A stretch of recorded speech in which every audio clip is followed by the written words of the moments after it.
All students, a very good evening and I wholeheartedly welcome you all for Enlightened Educators. And ಇವತ್ತು ತುಂಬ important update ಅನ್ನು ತಂದಿದ್ದೀನಿ. ದಯವಿಟ್ಟು ಈ ವಿಡಿಯೋನ ಆದಷ್ಟು ಎಲ್ಲರೂ ಶೇರ್ ಮಾಡಿ ಆಯಿತಾ. This is a post by Anvith Kateel brother. So ಅವರೊಂದು ಪೋಸ್ಟನ್ನು ಹಾಕಿದ್ದಾರೆ. ಈ ಒಂದು ಪೋಸ್ಟನ್ನು ನಾನು ಸೀರಿಯಸ್ ನೋಟ್ ತಗೊಂಡು ನಿಮ್ಮೆಲ್ಲರಿಗೂ ಒಂದು ವಿಡಿಯೋನ ಮಾಡ್ತಾ ಇದ್ದೀನಿ. ದಯವಿಟ್ಟು ನೀವುಗಳು ಕೂಡ ನಿಮ್ಮ ಒಪಿನಿಯನ್ ಹಂಚಿಕೊಳ್ಳಿ. ನಾನು ಕೂಡ ಸಾಧ್ಯವಾದರೆ ನಾನು ಒಪಿನಿಯನ್ ಹಂಚ್ಕೊಳ್ತೀನಿ ಆಯಿತಾ. ಸೊ ಇಲ್ಲಿ ಏನು ಅಂತ ಹೇಳಿದ್ರೆ what is it telling is very very very important ಆಯಿತಾ.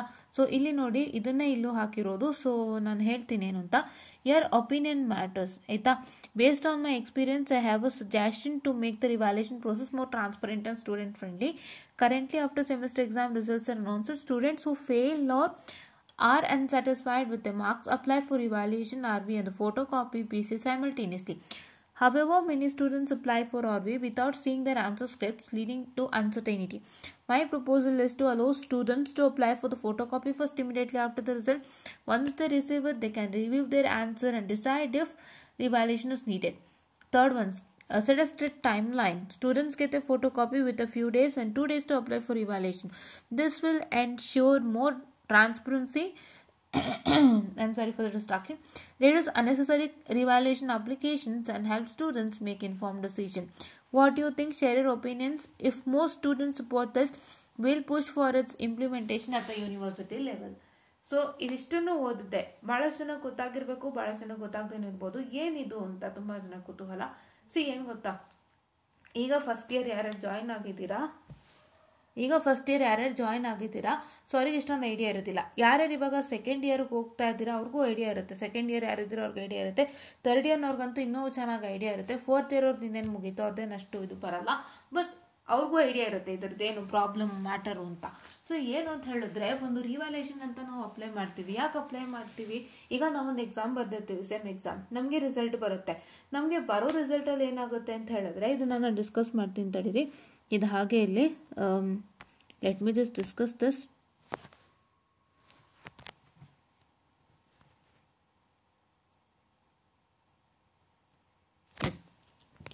ಏನು ಅಂತ ಹೇಳಿದ್ರೆ, you will write a sem exam ಆಯಿತಾ. ಈಗ ನೀವು ಎಕ್ಸಾಮ್ ಬರ್ದಿರ್ತೀರ, ನೀವು ಸೆಮ್ ಎಕ್ಸಾಮಲ್ಲಿ ಯಾವುದೊಂದು ಫೇಲ್ ಆಗೋಗ್ತೀರಾ ಡ್ಯೂ ಟು ಸಮ್ ರೀಸನ್ಸ್ ಆಯಿತಾ. ಸೊ ಅದರಲ್ಲಿ ಮೇನ್ ಬೇಸಿಕ್ ರೀಸನ್ ನಾನು ತೊಗೋತಾ ಇದ್ದೀನಿ. ನೀವು ಯಾವುದೇ ರೀಸನ್ಗೆ ಫೇಲ್ ಆಗಿರಿ, ಒಂದು ನೀವು ಓದಿಲ್ಲದೆ ಫೇಲ್ ಆಗಿರ್ತೀರಾ, ಇಲ್ಲ ಇನ್ನೊಂದು ಏನಾಗುತ್ತೆಪ್ಪ ಅಂತ ಹೇಳಿದ್ರೆ ನಿಮಗೆ ಹುಷಾರು ತಪ್ಪಿರುತ್ತೆ. ಆ ಟೈಮಲ್ಲಿ ಕರೆಕ್ಟಾಗಿ ಓದೋಕ್ಕಾಗಿರಲ್ಲ, ಅದಕ್ಕೂ ಫೇಲ್ ಆಗಿರ್ತೀರಾ. ಇನ್ನೊಂದು ನೀವು ಚೆನ್ನಾಗಿ ಬರೆದು ಬೇಕು ಅಂತ ಫೇಲ್ ಆಗಿರ್ತೀರಾ. ಸೊ ನಾನು ಮೂರನೇ ತೊಗೋತಾ ಇದ್ದೀನಿ ಆಯಿತಾ. ಚೆನ್ನಾಗಿ ಬರೋದು ಬೇಕು ಅಂತ ಫೇಲ್ಡ್ ಆಗಿಬಿಟ್ಟಿರ್ತೀರ ಆಯಿತಾ. ಸೊ ಅವಾಗ ಏನಾಗುತ್ತೆಪ್ಪ ಅಂತ ಹೇಳಿದ್ರೆ, ಇವ್ರು ಏನು ಮಾಡ್ತಾರೆ ಅಂತ ಹೇಳಿದ್ರೆ, ಸೊ ಅಲ್ಲಿ ಆ್ಯಂಡ್ ಅದು ಒಂದು ಕಾರಣ. ಇನ್ನೊಂದು ಕಾರಣ ತೊಗೋತಾ ಇದ್ದೀನಿ ತಡೀರಿ, ಅದು ಬೇಡ, ಆ ಕಾರಣ ಬೇಡ. ಸೊ ಇವಾಗ ಏನಾಗುತ್ತೆ ಅಂತ ಹೇಳಿದ್ರೆ, ಇನ್ನೊಂದು ತೊಗೋತಾ ಇದ್ದೀನಿ. ಚೆನ್ನಾಗಿ ಬರ್ದಿದ್ರು ನಿಮ್ಮನ್ನ ಬೇಕು ಅಂತ ಫೇಲ್ ಮಾಡಿರ್ತಾರೆ, ಒಂದು ಕಾರಣ. ಆ್ಯಂಡ್ ಇನ್ನೂ ಒಂದು ಕಾರಣ ಏನು ಅಂತ ಹೇಳಿದ್ರೆ, ನೀವು ಬರಿತಾ ಇರ್ತೀರ ಆನ್ಸರ್ಸ್ನ. You will write your answers but you don't have an idea on what I can say how to ಹೇಗೆ ಬರಿಬೇಕು ಅಂತ ಗೊತ್ತಿರಲ್ಲ. ಬಟ್ ನೀವೆಲ್ಲ ಬರೀತಿರ್ತೀರ ಆ್ಯಂಡ್ ನಿಮಗೆ ನೀವು ಹೇಳ್ತೀರಾ that I written everything properly but I am not getting marks ಅಂತ. ಈ ಥರನೂ ಕಾರಣಗಳಿರುತ್ತೆ. ಸೊ ಇವಾಗ ಏನಾಗುತ್ತೆಪ್ಪ ಅಂತ ಹೇಳಿದ್ರೆ, revaluation process first of all should be transparent. ಯಾಕೆ ಟ್ರಾನ್ಸ್ಪರೆಂಟ್ ಅಂತ ಹೇಳಿದ್ರೆ ಒಂದು ನಾನು ನೆನಪಿನಲ್ಲಿ ಇಟ್ಕೊಳ್ಳಿ, ರಿವ್ಯಾಲ್ಯೂಯೇಷನ್ಗೆ ನೀವು ಹಾಕುವಂಥ ದುಡ್ಡು ಎಷ್ಟು, 400 ರೂಪಾಯಿ ಏನಿದೆ, ಆ 400 ರೂಪೀಸ್ ಬಂದು ಸುಮ್ಮನೆ ಹಾಕ್ತಾ ಇಲ್ಲ. ನೀವೊಂದು ನಂಬಿಕೆ ಇಟ್ಟು ಹಾಕ್ತಾ ಇದ್ದೀರಾ, ಟ್ರಸ್ಟ್ ಇಟ್ಟು ಹಾಕ್ತಾ ಇದ್ದೀರಾ, ಕರೆಕ್ಟ್ ಅಲ್ವಾ? ಹೌದಲ್ವಾ? ಟ್ರಸ್ಟ್ ಇಟ್ಟು ಹಾಕ್ತಾ ಇದ್ದೀರಾ. ಆ್ಯಂಡ್ ಇಲ್ಲಿ ಏನು ಪ್ರಾಬ್ಲಮ್ ಆಗ್ತಾಯಿದೆ ಅಂದರೆ, ಚೆನ್ನಾಗಿ ಬರೋದವ್ರಿಗೂ ಎಷ್ಟೋ ಸತಿ ರಿವ್ಯಾಲ್ಯೂಯೇಷನ್ಗೆ ಹಾಕ್ದಾಗ ಫೇಲ್ ಮಾಡಿರ್ತಾರೆ. ಸೊ ಈ ಥರನೂ ಒಂದು ಪ್ರಾಬ್ಲಮ್ಗಳಾಗಿರುತ್ತೆ, ಕರೆಕ್ಟ್ ಅಲ್ವಾ? ಈ ಥರ ಒಂದು ಪ್ರಾಬ್ಲಮ್ಗಳಾಗಿರುತ್ತೆ. ಪ್ಲಸ್ ಏನಾಗುತ್ತೆ ಅಂತ ಹೇಳಿದ್ರೆ, ಕೆಲವರು ಬರೆದಿರ್ತಾರೆ but it will not be in a proper way. ಒಂದು ಪ್ರಾಪರ್ ಮ್ಯಾನರಲ್ಲಿ ರೈಟಿಂಗ್ ಅನ್ನೋದು ಇರೋದಿಲ್ಲ. ಆ್ಯಂಡ್ ಅದು ಏನಾಗುತ್ತೆ ಅಂದರೆ, ನೀವುಗಳು ಹೇಳ್ಕೊತಾ ಇರ್ತೀರ, ನಾನು ಬರ್ದಿದ್ದೀನಿ ಚೆನ್ನಾಗಿ, ನನಗೆ ಮಾರ್ಕ್ಸ್ ಕೊಟ್ಟಿಲ್ಲ ಅನ್ನೋಂಥದ್ದು. ಸೊ ಆ ಥರ ನಂಬ್ಕೊಂಡು ನೀವು ರಿವ್ಯಾಲ್ಯೂಯೇಷನ್ಗೆ ಹಾಕ್ತೀರಾ. ಆ್ಯಂಡ್ ಇನ್ನು ಕೆಲವ್ರು ಏನು ಮಾಡ್ತಾರೆ ಗೊತ್ತಾ, ಇನ್ನು ಕೆಲವರು ಮಾರ್ಕ್ಸ್ನ ಮುಖಾಂತರ ನಾನು ರಿವ್ಯಾಲ್ಯೂಯೇಷನ್ಗೆ ಹಾಕ್ತೀನಿ ಅನ್ನೋ ಒಂದು ತಲೆಯಲ್ಲಿ ಥಾಟನ್ನು ಇಟ್ಕೊಳ್ತಾರೆ. ಯಾವ ಥರದ ಒಂದು ಥಾಟ್ ಅಂತ ಹೇಳಿದ್ರೆ, say for example if you got 11, ಇವಾಗ ನಿಮ್ಗೆ 18 ಬರಬೇಕಲ್ವಾ, 11 ಇದೆ, 11ಗೆ ಪ್ಲಸ್ ಎಷ್ಟು 7 ಮಾರ್ಕ್ಸ್ ಬರಬೇಕು. ಸೊ ತುಂಬ ಜನ ಹೇಳ್ಬಿಡ್ತಾರೆ, 7 ಮಾರ್ಕ್ಸ್ ತಾನೇ ಬರುತ್ತೆ, ಹಾಕೋಣ ರಿವ್ಯಾಲ್ಯೂಯೇಷನ್ಗೆ, ಪರವಾಗಿಲ್ಲ ಅಂತ ಹಾಕಿಸೋದುಂಟು. ಆ್ಯಂಡ್ ಇವಾಗ ಸೇ ಫಾರ್ ಎಕ್ಸಾಂಪಲ್ ನಿಮಗೆ 15 ಬಂದಿರುತ್ತೆ ಅಂತ ಇಟ್ಕೊಳ್ಳಿ. ನಿಮಗೆ 15 ಬಂದಿರುತ್ತೆ ಅಂತ ಇಟ್ಕೊಳ್ಳಿ. 15 ಬಂದಿರುತ್ತೆ ಅಂದರೆ 15 + 3 = 18. ಇನ್ನು 3 ಮಾರ್ಕ್ಸ್ ತಾನೇ ಕೊಡ್ತಾರೆ ಅಂತ ಹಾಕಿಸೋದು ಉಂಟು. ಸೊ ಈ ಥರ ಒಂದು ಮಾರ್ಕ್ಸ್ನ ಲೆಕ್ಕದ ಮುಖಾಂತರ ನೀವು ರಿವ್ಯಾಲ್ಯೂಯೇಷನ್ಗೆ ಹಾಕ್ತೀರಾ. ಬಟ್ ಅಲ್ಲಿ ಏನಾಗ್ತಿರುತ್ತೆಪ್ಪ ಅಂತ ಹೇಳಿದ್ರೆ, ಎಷ್ಟೋ ಜನಕ್ಕೆ ಅದರಲ್ಲಿ ಸಕ್ಸಸ್ಫುಲ್ ರಿಸಲ್ಟ್ ಸಿಗ್ತಿರಲ್ಲ. ನಿಮಗೆ ಸಕ್ಸಸ್ಫುಲ್ ರಿಸಲ್ಟ್ ಸಿಗ್ತಿರಲ್ಲ. ನಿಮ್ಗೆ ಏನಾಗುತ್ತೆ, ನಾನು 3 ಮಾರ್ಕ್ಸ್ ತಾನೇ ಕೊಡ್ತಾರೆ ಅನ್ಕೋತಾರೆ. ಬಟ್ ಎಷ್ಟೋ ಜನಕ್ಕೆ ಇದನ್ನ ಕಡಿಮೆ ಮಾಡಿದ್ದು ಉಂಟು, ಎಷ್ಟೋ ಜನಕ್ಕೆ 3 ಮಾರ್ಕ್ಸ್ ಕೊಟ್ಟಿದ್ದು ಉಂಟು. ಅದು ಅವ್ರವ್ರಿಗೆ ಹೆಂಗೆ ಆಗುತ್ತೋ ಹಾಗೆ. ಸೊ ಅದಕ್ಕೆ ಇವ್ರು ಏನು ಅರ್ಜಿ ಮಾಡ್ತಿದ್ದಾರೆ, ಫಸ್ಟ್ ಥಿಂಗ್ ಏನು ಅಂತ ಹೇಳಿದ್ರೆ, ಫಸ್ಟ್ ಥಿಂಗು ನಿಮ್ಮ ಕೈಗೆ ಫೋಟೋ ಕಾಪಿ ಬರಲಿ ಅಂತ. ಹೌದಾ? ಫಾರ್ ಎನಿ ಕಾಸ್ಟ್ ನೀವು ಯಾವುದೇ ರೀಸನ್ಗಾದರೂ ಫೇಲ್ ಆಗಿರಿ, it is your personal one ಅಲ್ವಾ. ಸೊ ಬಟ್ ಏನು ಅಂತ ಹೇಳಿದ್ರೆ, ನಿಮಗೆ ಕಷ್ಟಪಟ್ಟು ನೀವು ನಂಬಿಕೆ ಇಟ್ಟು ತುಂಬ ಜನ ರಿವ್ಯಾಲ್ಯೂಯೇಷನ್ಗೆ ಹಾಕಿರ್ತಿರೋರು. ಅದಕ್ಕೂ ರೀಸನ್ ಕೊಟ್ಟಿದ್ದಾರೆ. ಏನು ಕೊಟ್ಟಿದ್ದಾರೆ ಅಂತ ಹೇಳಿದ್ರೆ, students who fail are unsatisfied with their marks apply for revaluation. First of all unsatisfied ಆಗಿರೋರೆ ನಾನು ಹೇಳಿದ್ದು, ಫಸ್ಟ್ ಅದೇ ಹೇಳಿದ್ದು. ನಾನು ಬೇಡ ಅಂದರೆ ಫಸ್ಟ್ ಅದೇ ಹೇಳಿದ್ದು ನಾನು. ಅನ್ಸ್ಯಾಟಿಸ್ಫೈಡ್ ಅಂದರೆ ಇವಾಗ ನಿಮಗೆ ಚೆನ್ನಾಗಿ ಬರ್ದಿದ್ರು ಕೊಟ್ಟಿಲ್ಲ ಅನ್ನೋರು ಕೂಡ ರಿವ್ಯಾಲ್ಯೂಯೇಷನ್ಗೆ ಹಾಕ್ತೀರಾ.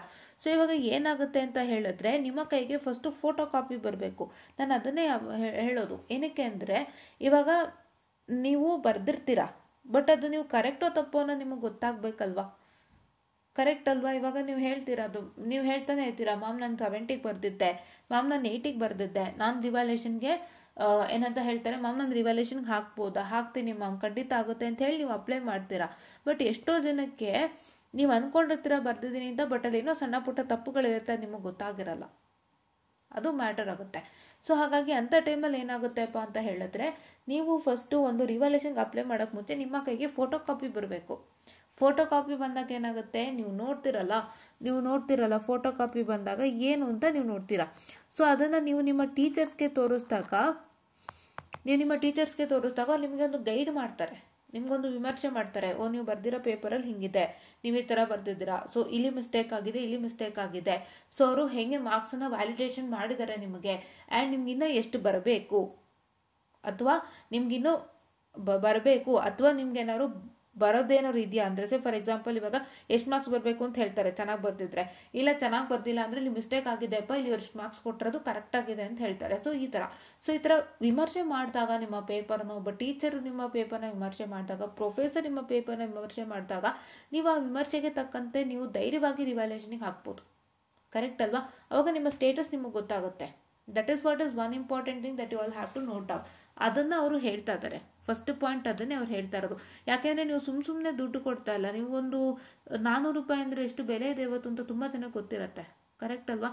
ಆ 400 ರೂಪಾಯಿನ ನೀವು ಸುಮ್ಮನೆ ಕೊಡ್ತಾ ಇಲ್ಲ. ನೀವು ನಂಬಿಕೆ ಇಟ್ಟು, ವಿಶ್ವಾಸ ಇಟ್ಟು, ಟ್ರಸ್ಟ್ ಇಟ್ಟು ದಟ್ ನನಗೆ marks is unsatisfied and I want to get more marks ಅನ್ನೋದು ಸಣ್ಣ ನಂಬಿಕೆ ನನಗೆ ಸಿಗುತ್ತೆ ಅನ್ನೋ ನಂಬಿಕೆಯಿಂದ ನೀವು ಹಾಕ್ತಾ ಇದ್ದೀರಾ. ಸೊ ಅದು ಹುಸಿ ಆಗಬಾರ್ದು ಅಂತಂದರೆ ಫಸ್ಟು ಫೋಟೋ ಕಾಪಿ ನಿಮ್ಮ ಕೈಗೆ ಬರಬೇಕು. ನಿಮ್ಮ ಕೈಗೆ ಫೋಟೋ ಕಾಪಿ ಬಂದು ಅದು ವಿಮರ್ಶೆಯಾಗಿ ಅವರು ಪರ್ಫೆಕ್ಟು ಅಂತ ಹೇಳಿದಾಗ ನೀವು ರಿವ್ಯಾಲ್ಯೂಯೇಷನ್ಗೆ ಹಾಕ್ಬೋದು. ಆಯಿತಾ? ನೀವು ರಿವ್ಯಾಲ್ಯೂಯೇಷನ್ಗೆ ಹಾಕ್ಬೋದು. ಸೊ ಅಲ್ಲಿ ಏನಾಗುತ್ತೆ ಅಂತ ಹೇಳಿದ್ರೆ, ನಿಮ್ಗೆ ಎಂಥದೇ ಮೋಸ ಆದರೂ ನಿಮಗೆ ಸಾಕ್ಷಿ ಗೊತ್ತಿರುತ್ತೆ that I have done it well ಅಂತ. ಬಿಕಾಸ್ ನಿಮ್ಮ ಟೀಚರ್ ಪ್ರಾಪರಾಗಿ ವಿಮರ್ಶೆ ಮಾಡಿರ್ತಾರೆ. ಸೊ ಅವಾಗ ನಿಮಗೆ ಗೊತ್ತಾಗುತ್ತೆ, ನಾನು ರಿವ್ಯಾಲ್ಯೂಯೇಷನ್ಗೆ ಹಾಕ್ಬೋದು ಅಂತ. ಅವಾಗ ನೀವು ಹಾಕ್ತೀರಾ. ಸೊ ದಟ್ ಮತ್ತೆ ರಿವ್ಯಾಲ್ಯೂಯೇಷನಲ್ಲೂ ನಿಮ್ಗೆ ಏನಾದ್ರು ತೊಂದರೆ ಆದರೂ ನಿಮ್ಮ ಹತ್ರ ಪ್ರೂಫ್ ಇರುತ್ತೆ that everything is proper, I have written and they are making it for money ಅನ್ನೋದು ನಿಮಗೆ ಗೊತ್ತಾಗ್ತಾ ಇರುತ್ತೆ. ಸೊ ಆ ಥರ ಒಂದು ಇದರಿಂದಾಗಿ ಫೋಟೋ ಕಾಪಿ ಫಸ್ಟು ನಿಮ್ಮ ಕೈಗೆ ಬರಬೇಕು. ಕರೆಕ್ಟ್ ಅಲ್ವಾ? ಸೊ ಅದೇ ಒಂದು ಡಿಸ್ಕಷನನ್ನು ಮಾಡಿದ್ದಾರೆ. ಅವ್ರು ಏನು ಹೇಳ್ತಾರೆ, ಫೋಟೋ ಕಾಪಿ ಫಸ್ಟ್ ಅಪ್ಲೈ ಮಾಡಬೇಕು, ಆಮೇಲೆ ಆನ್ಸರ್ ಪೇಪರ್ ರಿವ್ಯೂ ಮಾಡಿ, set a strict timeline. Students ಗೆಟ್ತಾರೆ photocopy within few days and ಅದಾದಮೇಲೆ 2 ದಿನಕ್ಕೆ ರಿವ್ಯಾಲ್ಯೂಯೇಷನ್ಗೆ ಹಾಕುವಂಥ ಒಂದು ಪ್ರೊಸೀಜರ್ನ ಮಾಡೋವಂಥದ್ದು ಅಂತ ಹೇಳ್ತಾ ಇದ್ದಾರೆ.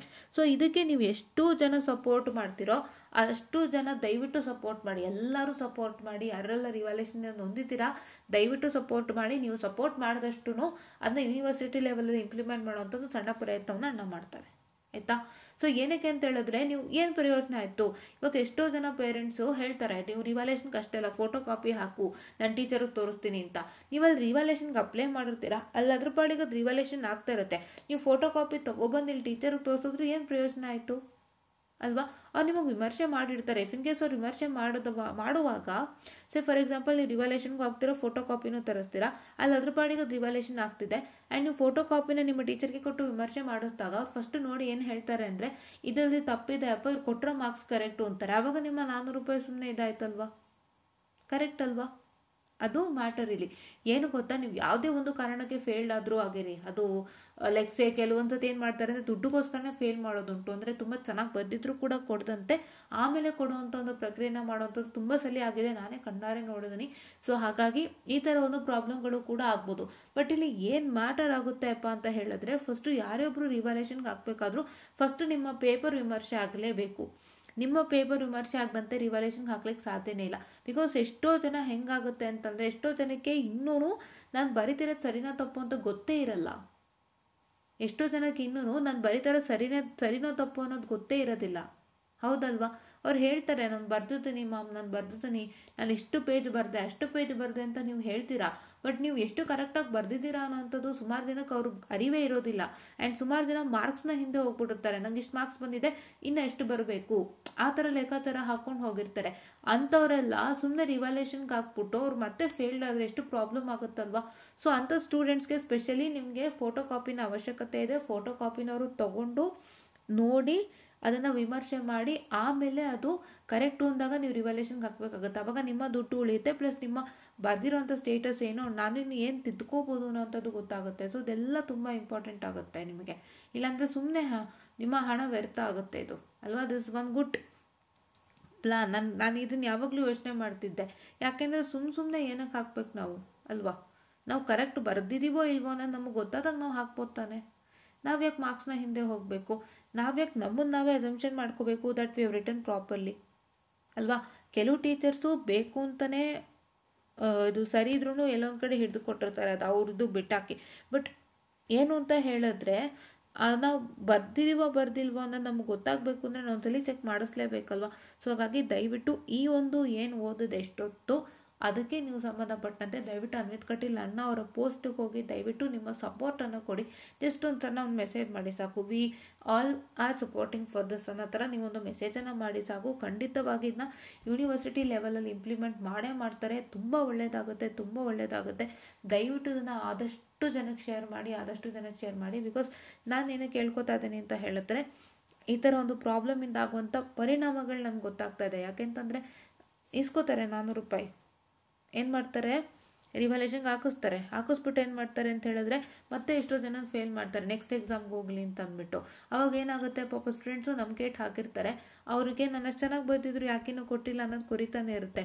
ಬಟ್ ಅಲ್ಲಿ ಒಳಗಡೆ ಏನೇನು ನಡೀತಾ ಇದೆ ಆ್ಯಂಡ್ ಅವರ ಪೇಪರ್ ಅವ್ರು ಏನು ಬರ್ದಿದ್ದಾರೆ ಆ್ಯಂಡ್ ಏನು ಮಿಸ್ಟೇಕ್ಸ್ ಆಗಿತ್ತು ಅನ್ನೋದು ಅವ್ರಿಗೆ ಗೊತ್ತಾಗ್ತಾರಲ್ಲ. ಅವ್ರ ತಲೆಯಲ್ಲಿ ನಾನು ಬರ್ದಿದ್ದೆ, ನಂಗೆ ಕೊಟ್ಟಿಲ್ಲ, ಇಷ್ಟೇ ಇರುತ್ತೆ. ಸೊ ಹಾಗಾಗಿ ಎಲ್ಲ ಥರದ ಒಂದು ಸಮಸ್ಯೆಗಳಿಗೆ ಪರಿಹಾರ ಬೇಕು ಅಂದರೆ ನಿಮ್ಮ ಪೇಪರು ವಿಮರ್ಶೆ ಆಗಬೇಕು, plus are eligible for revaluation ಅನ್ನೋದು ಗೊತ್ತಾಗಬೇಕು. And if in case any problem ಆದರೂ ಕೂಡ ನಿಮ್ಮ ಪೇಪರ್ ವಿಮರ್ಶೆ ಆಗಿರುತ್ತೆ ಆ್ಯಂಡ್ ನಿಮ್ಮ ಟೀಚರ್ ಅದಕ್ಕೆ ಪ್ರೂಫ್ ಆಗಿರ್ತಾರೆ ನೀವು ಸರಿಯಾಗಿ ಬರ್ದಿದ್ದು ಕೊಟ್ಟಿಲ್ಲ ಅಂದವಾಗ. So you can just move on further what can be done ಅಲ್ವಾ. ಸೊ ಹಾಗಾಗಿ ಅದಕ್ಕೋಸ್ಕರನೇ ಈ ಒಂದು ಇದಕ್ಕೆ ಸಪೋರ್ಟನ್ನು ಮಾಡಿ ಅಂತ ಹೇಳ್ತಾ I just find up the short session guys. And Anvith Kateel ಅಣ್ಣ ದಯವಿಟ್ಟು ಫಾಲೋ ಮಾಡಿ, ಈ ಒಂದಿಗೆ ಸಪೋರ್ಟನ್ನು ಮಾಡಿ. ನೀವು ಹೆಚ್ಚಿನ ಸಪೋರ್ಟನ್ನು ಕೊಟ್ಟಷ್ಟು ಯೂನಿವರ್ಸಿಟಿ ಇನ್ನೂ ಚೆನ್ನಾಗಿ ಡೆವಲಪ್ ಆಗಲಿಕ್ಕೆ ಸಹಕಾರಿಯಾಗುತ್ತೆ. ಸೊ ಹಾಗಾಗಿ ನಾನು ಇದನ್ನು ಕೇಳ್ಕೊತಾ ಇದ್ದೀನಿ. ಎಷ್ಟೋ ವಿಷಯಗಳಿಗೆ ಸಪೋರ್ಟ್ ಮಾಡ್ತಿದ್ದಾರೆ, ಈ ಒಂದು ದಿಟ್ಟ ಹೆಜ್ಜೆಯನ್ನು ಇಡ್ತಾ ಇದ್ದಾರೆ. ನನಗೆ ಯಾವತ್ತೋ ಬೇಕು ಅನ್ನಿಸ್ತಾ ಇತ್ತು, ತುಂಬ ಅನ್ನಿಸ್ತಾ ಇತ್ತು, ಇದು ಯಾವತ್ತೋ ಬೇಕಿತ್ತು, ಇದು ಹೆಂಗಾಗುತ್ತೆ ಅನ್ನೋದು ನಂಗೆ ಗೊತ್ತಿತ್ತು, ಇದು ಯಾವತ್ತೋ ಬೇಕಿತ್ತು ಅಂತ. ಅದು ಇವತ್ತಾಗ್ತಾ ಇದೆ. ಸೊ ಹಾಗಾಗಿ ಕಾಲ ಬದಲಾದಂತೆ ಎಲ್ಲನೂ ಬದಲಾಗ್ತಿದೆ. ನಿಮ್ಮ ಒಂದು ಸಣ್ಣ ಸಪೋರ್ಟಿಂದಾಗಿ ಇದು ದೊಡ್ಡ ಮಟ್ಟದಲ್ಲಿ ಒಂದು ಸದ್ದು ಮಾಡುತ್ತೆ ಆ್ಯಂಡ್ ಇದು ಯೂನಿವರ್ಸಿಟಿಗೆ ಹೋಗುತ್ತೆ. ಆ್ಯಂಡ್ ಯೂನಿವರ್ಸಿಟಿ ಅವರು ಇದಕ್ಕೆ ಒಪ್ಕೊಂಡು ಒಂದು ಒಳ್ಳೆ ರೀತಿಯಾಗಿ ರೆಸ್ಪಾನ್ಸನ್ನು ಕೊಡೋ ಮುಖಾಂತರವಾಗಿ ಅವರು ನಮಗೇನಂತ ಹೇಳ್ತಾರೆ, ಪಾಸಿಟಿವ್ ಆಗಿ ಒಂದು ಸಪೋರ್ಟನ್ನು ಮಾಡ್ತಾರೆ. ಸೊ ಹಾಗಾಗಿ ಅದು ನಮ್ಮೆಲ್ಲರ ಒಂದು ಒಳಿತಿಗಾಗಿನೇ ಆಗುತ್ತೆ. ಸೊ ಹಾಗಾಗಿ ದಯವಿಟ್ಟು ಇದಕ್ಕೆ ಒಂದು ಸಪೋರ್ಟನ್ನು ಕೊಡಿ. ನಿಮ್ಮದು ಸಣ್ಣ ಕಾಮೆಂಟ್ ಅಷ್ಟೇ ಸಾಕು, ಬೇರೆ ಏನೂ ಬೇಡ.